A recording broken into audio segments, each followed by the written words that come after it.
बिस्मिल्लाहिर्रहमानिर्रहीम नहमदुहु नुसल्ली अला रसूलिहिल करीम। मलफूद नंबर 151।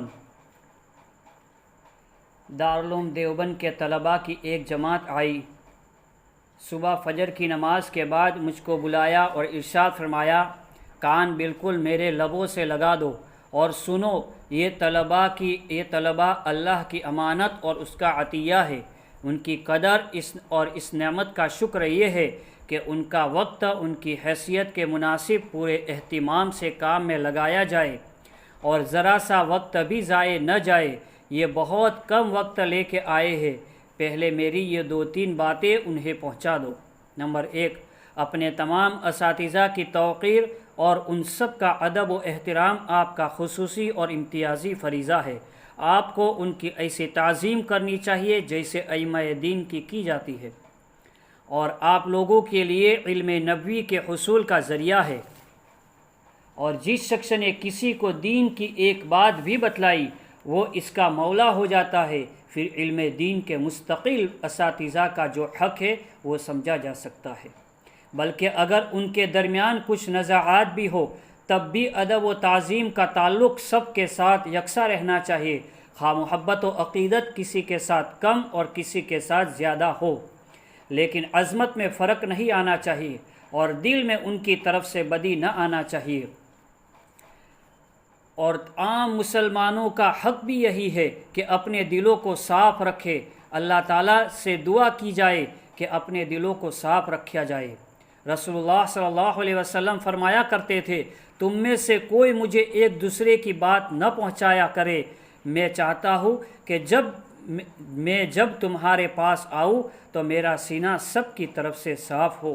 और बाज़ रिवायात से मालूम होता है कि आपने अपनी वफ़ात की दुआ उस वक्त मांगी जब उम्मत बहुत फैलने लगी और आपको ख़तरा हुआ कि कहीं नावाक़फ़ी की वजह से किसी के दिल में मेरी तरफ से कोई मेल न आ जाए और मबादा फिर वो बर्बाद हो जाए।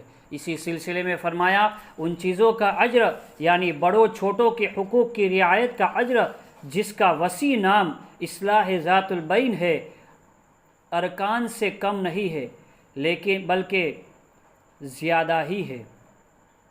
अरकान की रुकनियत का मतलब ये है कि अल्लाह ताला हमसे जो ज़िंदगी चाहते हैं वो इन अरकान से पैदा हो सकती है।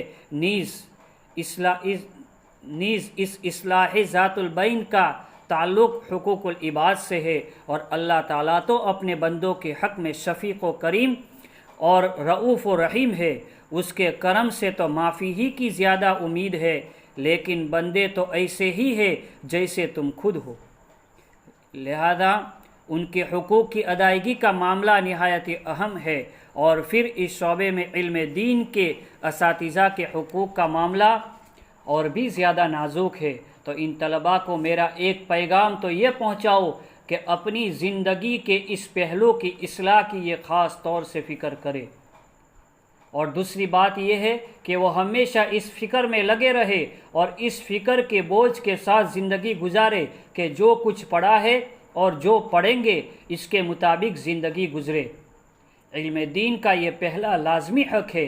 दीन कोई फ़न व फ़लसफ़ा नहीं है बल्कि ज़िंदगी गुजारने का वो तरीक़ा है जो अंबिया अलैहिस्सलातु वस्सलाम लेकर आए हैं।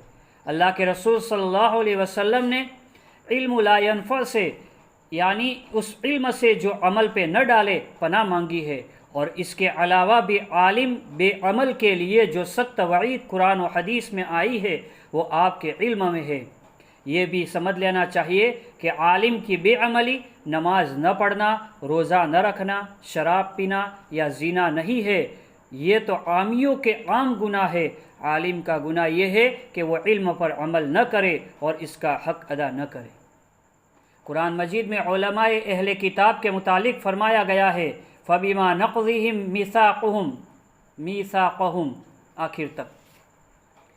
तीसरी बात, इन तलबा से ये कही जाए कि उनका वक्त बड़ा कीमती है और वो बहुत थोड़ा वक्त लेकर आए हैं। लिहाजा उसका एक लम्हा भी यहाँ ज़ाये न करे बल्कि यहाँ के उसूलों के मुताबिक तालीम व मुज़ाकरा के कामों में लगे रहे, पुरानों से बातें करे और उनके साथ रहे और उन्हीं की मईयत में شہر دہلی کے عربی مدرسوں میں جا کر کام کرے۔